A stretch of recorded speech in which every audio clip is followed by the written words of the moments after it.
सुरुवात एका महत्त्वाच्या बातमीने आपण करूया। जागतिक स्तरावर आता मोठ्या घडामोडी घडताय। पीएम मोदींचा 8 देशांच्या नेत्यांना फोन गेला। इराण आणि इस्रायल यांच्यामध्ये भीषण युद्ध सुरू आहे आणि या दरम्यान आता पंतप्रधान मोदी यांनी 8 देशांच्या नेत्यांसोबत संवाद साधलेला आहे।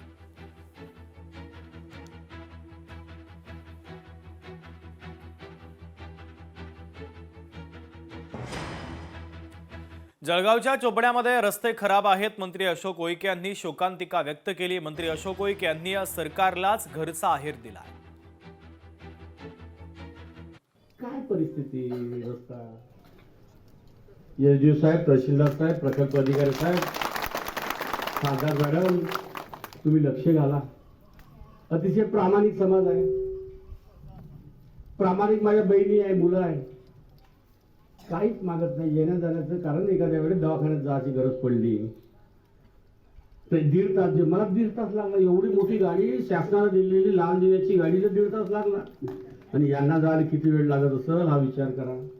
तात्काळ तो रस्ता मंजूर करून लवकरात लवकर पुढच्या होळीपर्यंत, मी पुढच्या वेळेस होळीला जेव्हा येईल त्यावेळेस हा रस्ता पाऊण तासात आलो पाहिजे अशा प्रकारचा रस्ता बनवून द्यावं अशी रास्त अपेक्षा आहे। जळगाव जिल्ह्यातील रावेर येथे देशमुख प्लॉट परिसरामध्ये अमृत योजनांच्या पाईपांना आग लागल्याची घटना घडली। या आगीमुळे परिसरामध्ये धुराचे प्रचंड लोट पाहायला मिळाले। आगीच्या उंच ज्वाळा आणि धुरांच्या प्रचंड लोटामुळे परिसरात काही काळ भीतीचं वातावरण निर्माण झालं।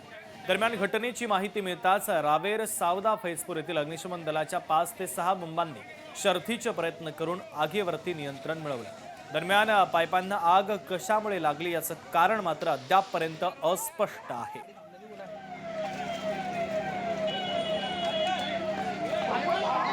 पोर्तुगीज महिलेची छेडछाड करण्यात आलेली होती। या प्रकरणी 2 आरोपींना मुंबई पोलिसांनी अटक केली। मनखुश कुमार शर्मा आणि गुलशन शर्मा अशी आरोपींची नावं आहेत। त्या दोघांना पोलिसांनी बेड्या ठोकलेल्या आहेत।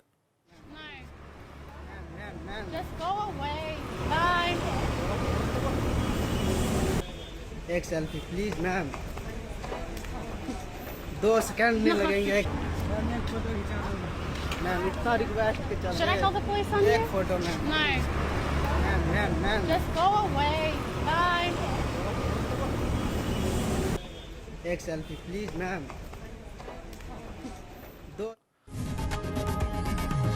लोकशाही मराठी ऐका, पहा, जागरूक रहा।